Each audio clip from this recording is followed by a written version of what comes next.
Today, I'm going to talk all about vaginal estrogen. I'm going to provide you with a lot of information that is not like publicly, okay, I shouldn't say it's not publicly available.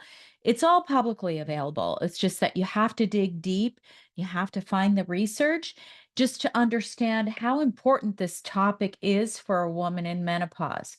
So, I'm going to talk all about it from what's out there in the research as well as my personal perspective.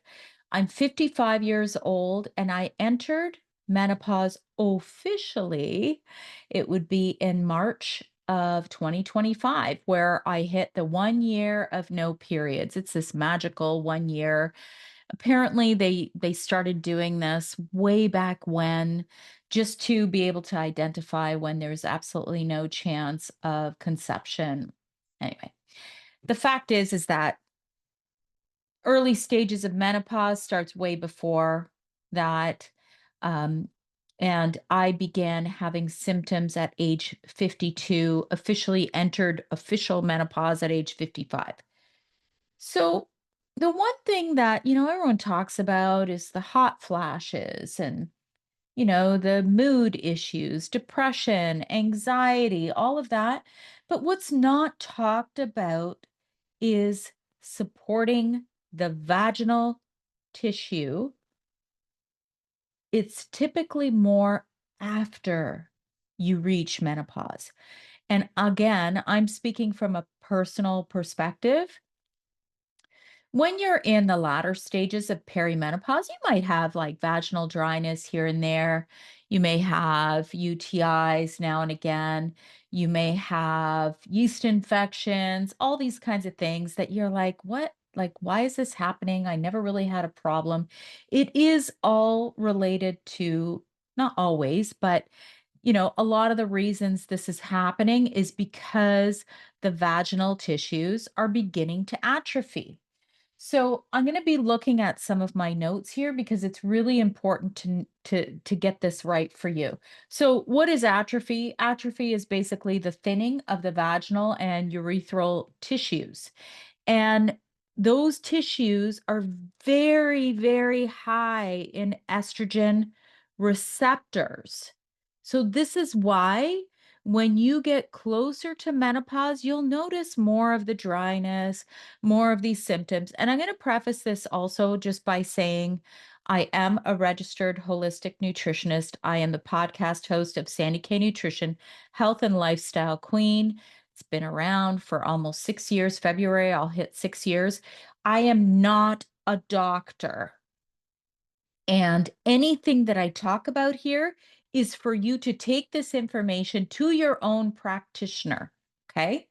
And I have to read this to you. And this really just it made me realize that I've got to record about this because it was enough just to make my skin crawl. So I'm going to read this to you. This is from my podcast, Sandy K Nutrition, Health and Lifestyle Queen. Hi, Ms. Cruz. I am just listening to the episode 282. I live in Canada, so this may alter your answers. My question is with vaginal estrogen. I was just prescribed Premarin vaginal estrogen cream. Is this safe? The doctor on your podcast just said, don't put horse urine into your body. That's what Premarin is, okay? It comes from like a conjugated or something horse urine. I have asked my pharmacist if there is a biosimilar vaginal cream, and she said no. But maybe that's just her saying that because she isn't very nice. Ha ha, please help if you can.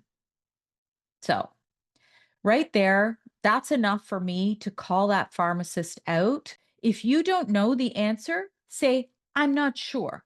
Check with your doctor, your prescriber, whoever it is, because that kind of misinformation is what causes women to just send random messages to podcasters like me because they don't know where to go. As you can see, I'm really passionate about this because vaginal atrophy is a very big topic, especially once a woman reaches full menopause, post-menopause, even elderly. I'm going to break down some of the research. You're going to be shocked. I'm going to say there's 3 different types of estrogen, the main estrogens. There's estriol. That's the one that I use on my face. I've had some of my reels and TikToks go viral because I've talked about this. And I started talking about this at age 52. It's been many years that I've been using it. That's why I have the glow. That's why I don't have the crisscross, crepey skin that you see. I call it estrogen skin. No offense to anybody, but it happens. It's when it's like your skin becomes so thin and it's like tissue paper and it looks like there's little tiny crisscrosses. That is a drop in estrogen, my friends. And while we can't avoid all the wrinkles. I mean, we're gonna age and we choose how we want to age, but um good skin is something that, I want to have forever. Anyway, so there's estriol, that's the weaker. There's estradiol, and then there's estrone. So when we look to vaginal estrogens, we have a few choices. When it comes to symptoms, vaginal atrophy symptoms of menopause, the symptoms are up to 90% in women, okay?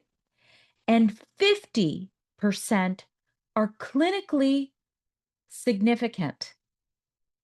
And then the problem is that less than 25% of the women actually get help. Many don't even report it if they've got symptoms, if it's not bad enough. Some will just assume it's just part of aging. And, that's an answer I just don't really accept personally. Some of the symptoms are the dryness, the burning, itching, painful sex, urinary urgency, and incontinence. Yes, ladies. A lot of you who go and get the bladder sling surgery, because you can't do a jumping jack without peeing yourself, or you're like, you know, thinking that depends is where you're going to be at as you age post menopause. I'm not saying I know what your situation is, and this isn't to shame anyone, but what I am saying is that vaginal estrogen might help you. So I don't have any issues of incontinence.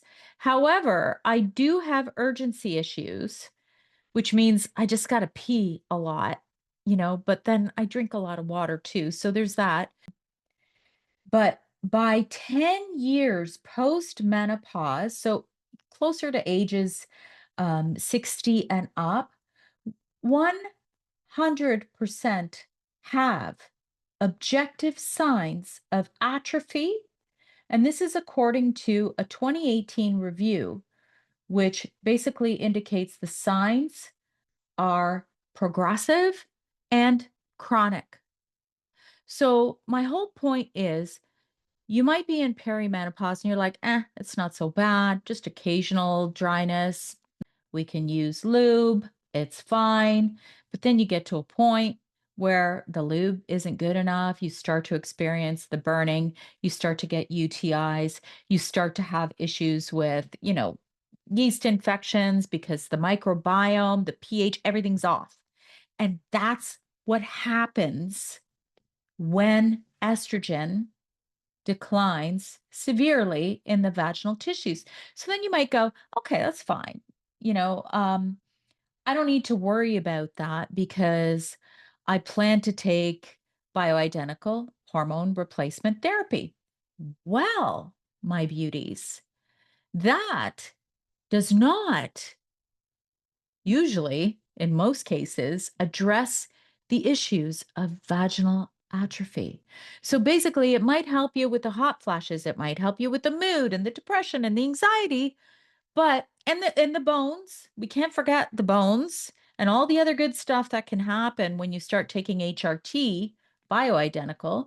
Um, but the vaginal atrophy is a separate issue because remember what I said at the beginning, we have a lot of estrogen receptors in our vagina. And when that declines, taking a systemic bioidentical hormone replacement therapy will likely not address that. Recap. This thinning of tissues, it weakens the pelvis. So you could have, pelvic floor, more pelvic floor issues. It raises pH and creates a fertile environment for bacterial invasion as well. So UTIs, BV, bacterial vaginosis, yeast, urinary issues, all of those things can happen. It can get worse and worse the farther away from, how far out you are from menopause. So there's a few issues. Now, this is where I'm going to talk about there is DHEA. Some will use DHEA. Um, And what I will say is that I think that's off-label use. I don't think it's common, but it can help in some areas. Some will even use topical testosterone. I've also heard of this as well, but these are off-label. Um, I have used vaginal DHEA, and personally, I didn't notice enough from it. And remember, I started off with this about a year ago. So what this is a cream. It's bioidentical and it is estriol.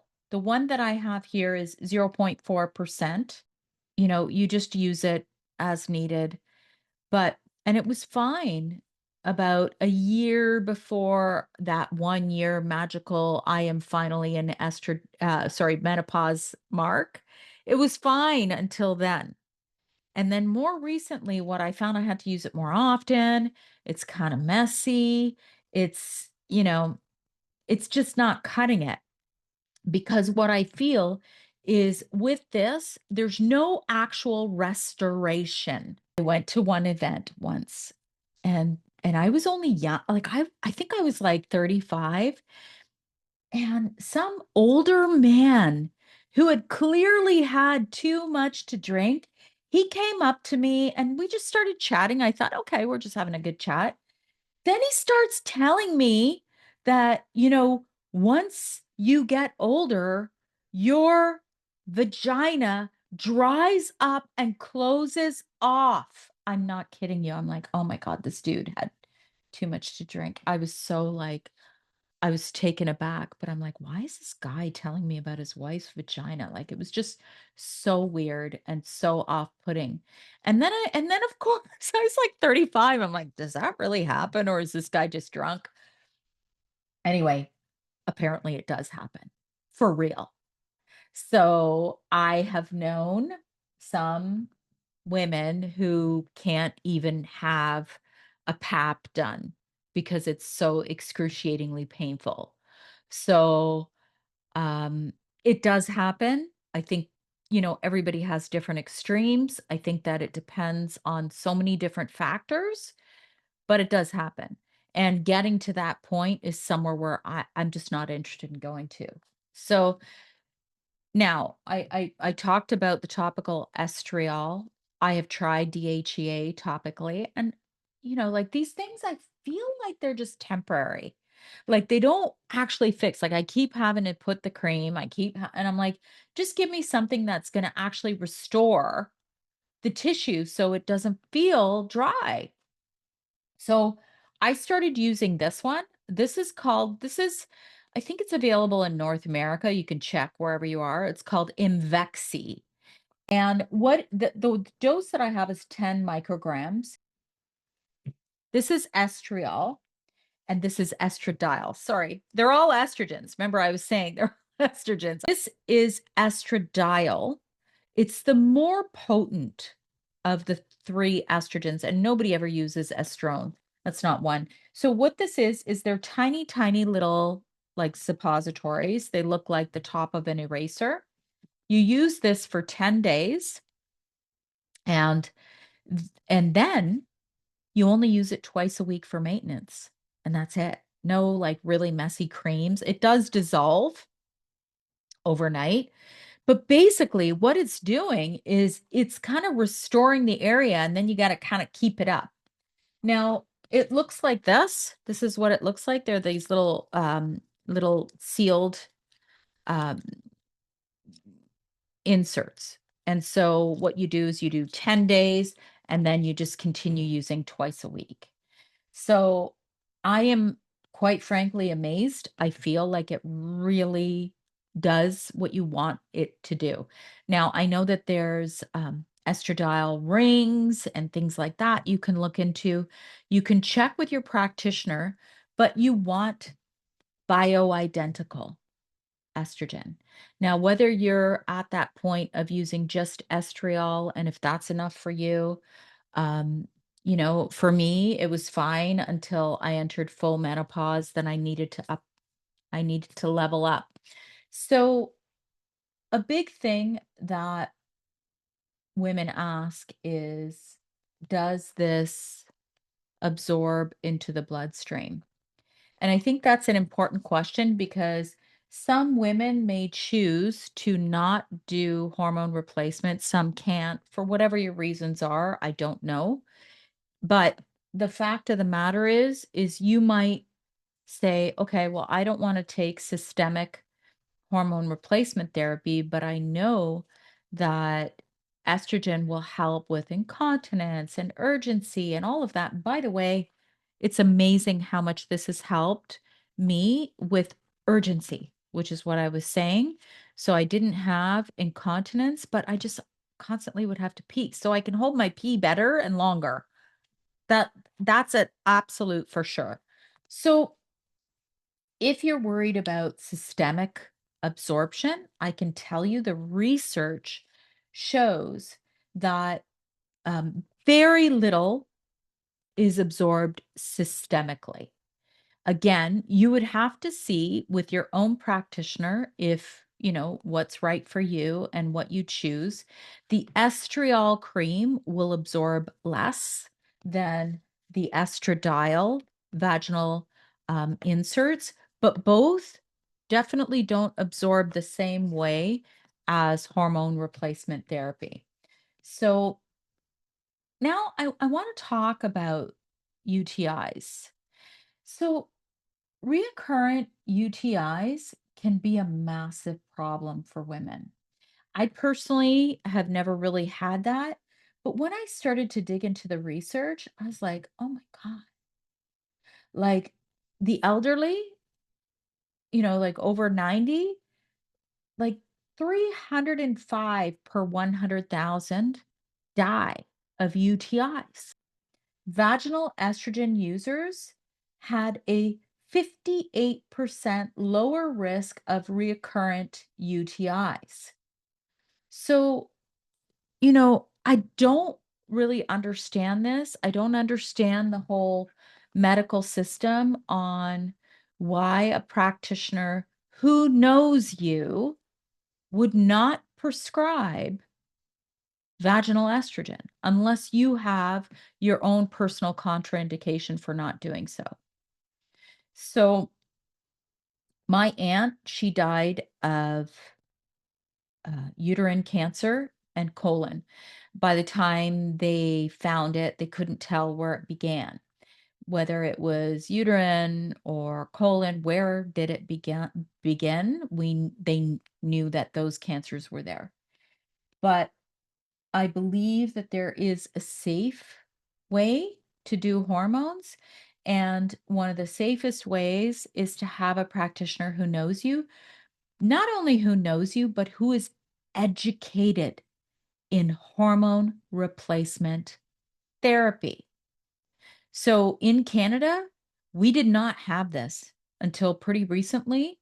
We have an institution, they're called Science and Humans. I don't even care about my affiliation with them. I have a nurse practitioner that I work with. She checks my blood work every 3 months and checks for anomalies, symptoms, everything, and really works to customize my hormone replacement therapy, which is key. We are not robots, we are humans. So I think this is very, very important. And I hope that this helped. Please, if it did, I would love for you to share this. It's that important because, as you know, I'm always about passion over profit. I want people to learn so that they ask the right questions. And I'm not telling you or giving you advice, I'm giving you information for you to take to a practitioner who is A, qualified, and B, who knows you personally. Anyway, I hope that helps. Thank you, thank you, thank you. Leave me some comments, likes, whatever, if you find that it helps, and share this with a friend. Have a good day.